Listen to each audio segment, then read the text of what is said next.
Hello बच्चा लोगों, कैसे हो? बढ़िया। चलिए, मेरा नाम है अलकेश सर फ्रॉम आराध्य क्लासेस सिटी एम अहमदाबाद। चलिए दोस्तों, आज हम लॉज ऑफ मोशन में चैप्टर 5 11 साइंस इंग्लिश मीडियम वाले बच्चा लोगों पार्ट नंबर 4। हमने पार्ट 1 में इंट्रोडक्शन देखा था, चैप्टर का फोर्स स्टार्ट हुआ था कि ये जो हो रहा है मोशन वो फोर्स के कारण हो रहा है। ठीक है, फोर्स के कारण हो रहा है। उसके बाद हमने देखा था एरिस्टोटल के बाद थे गैलीलियो। अब गैलीलियो के बाद है अपना टॉपिक, तगड़ा वाला टॉपिक है। क्या है दोस्तों, देखना, हम टॉपिक स्टार्ट करने से पहले एक बात स्टार्ट करना चाहेंगे। कोई भी पार्टिकल पृथ्वी लोक पे पड़ा हुआ है, कोई भी पार्टिकल रेस्ट पे पड़ा हुआ है दोस्त, तो उस पे ये दो फोर्स तो लगने ही लगने हैं। mg लग रहा है और ऊपर नॉर्मल फोर्स लग रहा है। वो आगे बात आएगी तब बताऊंगा मैं आपको। और ये दोनों इक्वल है ना, इसलिए पार्टिकल स्टेडी है। नहीं समझ रहे? देख मैं समझाता हूँ। तुझे तो फील हुआ ही नहीं समझ, तुझे तो ऐसा लगा पार्टिकल स्टेडी है मतलब उस पर कोई फोर्स नहीं लग रहा है ना। पार्टिकल रेस्ट पे है मतलब कोई फोर्स नहीं लग रहा है सर, मजे करने। ऐसा नहीं होता है दोस्तों। उस पे नीचे mg लग रहा है, ऊपर नॉर्मल फोर्स n लग रहा है दोस्तों। बिल्कुल बिल्कुल, कुछ ना कुछ फोर्स उस पे लग रहे हैं। तो सर वो फोर्स लग रहे हैं, उसके बावजूद वो रेस्ट पे कैसे है? तो अब लॉजिक क्लियर करता हूं मैं दोस्तों। मान लो कि ये डस्टर है, डस्टर पे मैं इस तरफ 5 न्यूटन का फोर्स लगाता हूं और इस तरफ 5 न्यूटन का फोर्स लगाता हूं। आपको क्या लगेगा, डस्टर किस तरफ जाएगा? कहाँ जाएगा? यस सर, यहीं पे रहेगा, न इधर जाएगा न इधर जाएगा। तो डस्टर रेस्ट पे है या नहीं? सही बोल। क्यों? फोर्स तो लगे। यस, क्या बोला सर? फोर्स लगे, लेकिन दोनों इक्वल थे इसलिए। Very nice. तो दोस्तों, कोई भी पार्टिकल रेस्ट पे होता है उसका मतलब ये कभी नहीं होता है कि उस पर फोर्स नहीं लग रहे हैं। फोर्स तो लग रहे होंगे, लेकिन जितने भी 50 फोर्स लग रहे होंगे ना, तो 50 फोर्स एक दूसरे को मार दे रहे होंगे। जैसे कि मैं 5 न्यूटन से इस तरफ डस्टर को खींचता हूँ, 5 न्यूटन से इस तरफ खींचता हूँ, डस्टर कहाँ जा रहा है? कहीं नहीं जा रहा है। क्यों? ये 5 न्यूटन ने इस 5 न्यूटन को मार दिया। समझ में आ रहा है कि नहीं आ रहा है? ठीक है ठीक है ठीक है, चला जा। जैसे कि मैं यहाँ पे खड़ा हूँ और मेरा हाथ कोई 10 न्यूटन से इस तरफ खींच रहा है, कोई 10 न्यूटन से इस तरफ खींच रहा है। मैं कहाँ जाऊँगा? कहीं नहीं सर, हाथ निकल के बाहर आ जाएंगे। ध्यान रखना, ऐसा करना नहीं कभी आप। ठीक है, लेकिन मैं बीचों बीच यहाँ पे रेस्ट पे ही रहूँगा, न उधर जाऊँगा न उधर जाऊँगा। इधर चला मैं उधर चला, ऐसा नहीं होगा दोस्त। तो आ जाओ दोस्तों, हम बात कर रहे हैं यही कॉन्सेप्ट्स की कि पार्टिकल रेस्ट पे क्यों होता है। ठीक है ठीक है ठीक है, चला जाओ। तो देखिए, एक पार्टिकल है, वो रेस्ट पे है। रेस्ट पे होने का मतलब उस पर फोर्स नहीं लग रहा है, ये कभी नहीं होता है। फोर्स लग रहा है, लेकिन रेस्ट पे होने का मतलब ये होता है कि सर उस पर जितने भी फोर्स लग रहे हैं वो एक दूसरे को मार रहे हैं। 5 न्यूटन अपोजिट में लगा, एक दूसरे को मार दिया। सिंपल है। ओके, देख, जैसे कि इस तरफ कोई 50 न्यूटन लगा रहा और इस बॉल पे इस तरफ कोई 50 न्यूटन लगा रहा, तो बॉल पे कितना फोर्स लगेगा? So net force on ball F1 minus F2 is equals to 50 minus minus ही होगा ना, एक फोर्स प्लस एक फोर्स माइनस, ऑपोजिट डायरेक्शन में है। So F net becomes 0। ठीक है, मान ले कि मैं ये फोर्स भी नहीं लगा रहा हूँ, फोर्स ना लगाऊँ, फिर भी पार्टिकल जमीन पे मैं बॉल को रख देता हूँ तो भी वो स्टेडी है ना। उसका मतलब ये हुआ कि बॉल को नीचे की तरफ mg लग रहा और ऊपर की तरफ नॉर्मल फोर्स n लग रहा। नॉर्मल फोर्स क्या है आगे बहुत डिटेलिंग में जानेंगे, टेंशन नहीं लेना। तो यहाँ पे इस केस में भी ऐसा होता होगा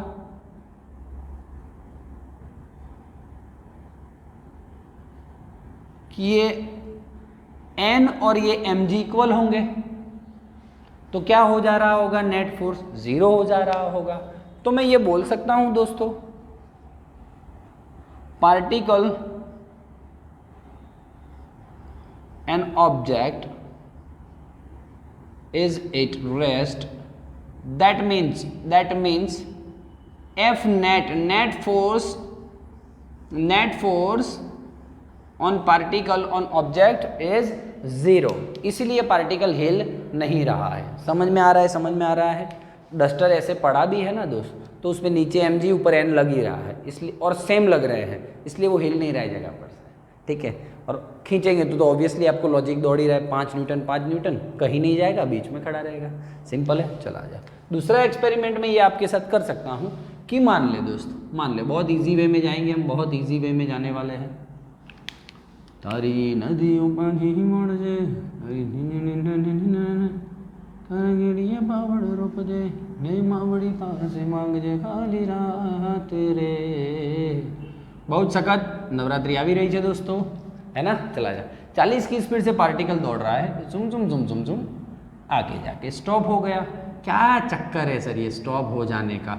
बिल्कुल चक्कर हमें पता चल गया है सर। क्या चक्कर था? क्या चक्कर था? Yes sir, friction. तो मैं क्या बोल रहा हूँ, ये पार्टिकल 40 की कांस्टेंट वेलोसिटी से जा ही रहा था, तो जीरो क्यों हो गया? फ्रिक्शन के कारण हो गया। मान लो कि मैंने चेक करवाया तो मुझे 5 न्यूटन का फ्रिक्शन लगा, मुझे पता चला कि 5 न्यूटन का फ्रिक्शन फोर्स उसको अपोज कर रहा है, बॉल को अपोज कर रहा है, ठीक है।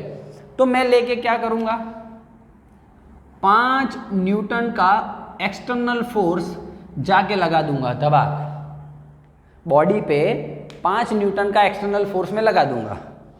तो बोलो अब आप क्या बोलते हो? अब बॉडी पे लगने वाला नेट फोर्स कितना?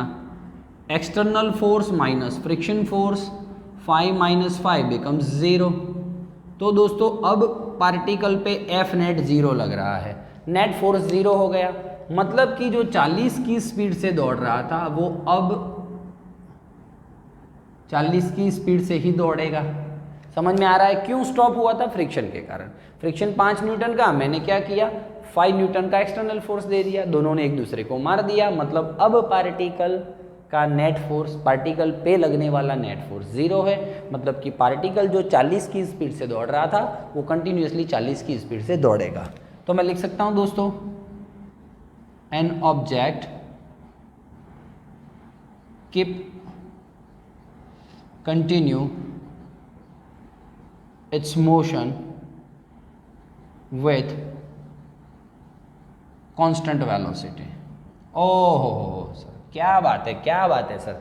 मतलब कि पार्टिकल का कांस्टेंट वेलोसिटी वाला मोशन और रेस्ट पोजीशन दोनों सेम बात है, दोनों स्टेट सेम है। बोल यस सेम है, बिल्कुल, क्योंकि दोनों में नेट फोर्स 0 है।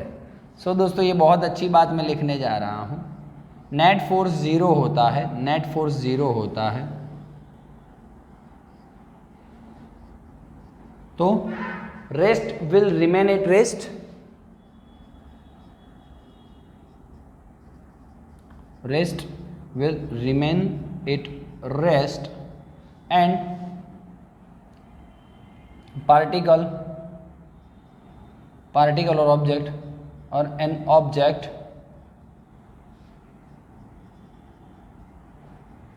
Keep continue its motion with whatever the constant velocity is, with constant velocity। तो ये दोनों स्टेट क्या हैं?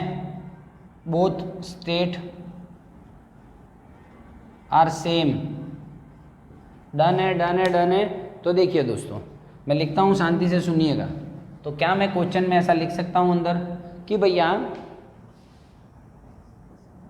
State of body, state of body, ऐसा कोई क्वेश्चन था, state of body at rest and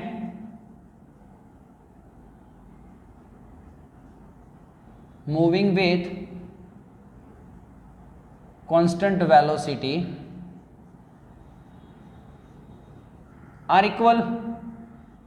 बिल्कुल सर, दोनों स्टेट सेम हैं। तो आप देख रहे हो दोस्तों पार्टिकल पे कितने ही फोर्स लग रहे हैं, ये वो फलाना ढिमका, लेकिन जो बॉडी, जो ऑब्जेक्ट रेस्ट पे है वो रेस्ट पे ही रहने का ट्राई करता है, और जो बॉडी मोशन में है जिस वेलोसिटी से, कांस्टेंट वेलोसिटी से, उसी कांस्टेंट वेलोसिटी में रहना चाहता है।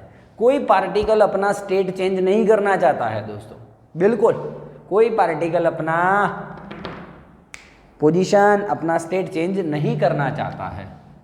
So the property of a body, property of object, body, particle, property of a body to oppose the change, property of body to oppose the change, change का विरोध करेगा, change होना नहीं चाहेगा, रेस्ट वाला रेस्ट पे ही रहने का ट्राई करेगा और कंटिन्यू मोशन वाला, कांस्टेंट वेलोसिटी वाला कांस्टेंट वेलोसिटी में रहने का ही ट्राई करेगा। तो बोलिए क्या मतलब कि पार्टिकल का खुद का, बॉडी के पास खुद का एक ऐसा प्रॉपर्टी है जो हमेशा ही अपोज करेगा चेंज का। This property is called inertia. What it called? Inertia. What is inertia? Detailing हम आगे देखेंगे, एक छोटा सा थियरी था इनर्शिया का दोस्तों। फाइनली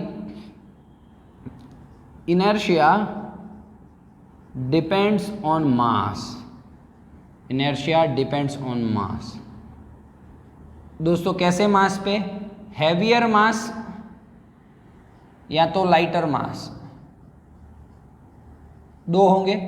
हैवियर मास वाले का इनर्शिया ज़्यादा होगा और लाइटर मास वाले का इनर्शिया कम होगा, है ना, मोर एंड लेस। ठीक है, कैसे? आप एक सिंपल है, आपको मैं बोल रहा हूँ इस डस्टर को हटाना है जगह पर से, और एक बोल रहा हूँ आपको बेंच को हटाना है जगह पर से। बेंच का मास ज़्यादा तो इनर्शिया ज़्यादा, वो चेंज का तुम मोशन में लाना चाह रहे हो ना, उसको हटाना चाह रहे हो, मतलब उसको मोशन में लाना चाह रहे हो कि नहीं बेंच को, लेकिन वो अपोज करेगा चेंज का, मतलब कि उसका मास ज़्यादा है तो उसका इनर्शिया ज़्यादा है। डस्टर का बेचारे का मास कम है तो वो चेंज का अपोज कम कर पाएगा, इनर्शिया कम होगा, है ना। So that is why inertia is the measurement of mass, measurement of mass. So heavier mass का इनर्शिया ज़्यादा, लाइटर मास का इनर्शिया कम।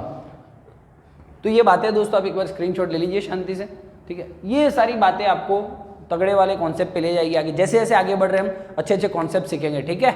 चलिए तब तक के लिए thank you very much, bye bye, take care. हाँ रुकिएगा, टॉपिक का नाम ये रहा, ये आपका क्वेश्चन एग्जाम में पूछ सकते हैं बिल्कुल, या तो फिर बोलते हैं write a short note on inertia और explain inertia, whatever they can ask you. Okay, ठीक है, तब तक के लिए मज़े करिए, चैनल को सब्सक्राइब कीजिए, लाइक कीजिए, शेयर कीजिए, और अच्छा लगा हो वीडियो तो बिल्कुल कमेंट बॉक्स में लिखिए। Thank you very much, take care, bye bye.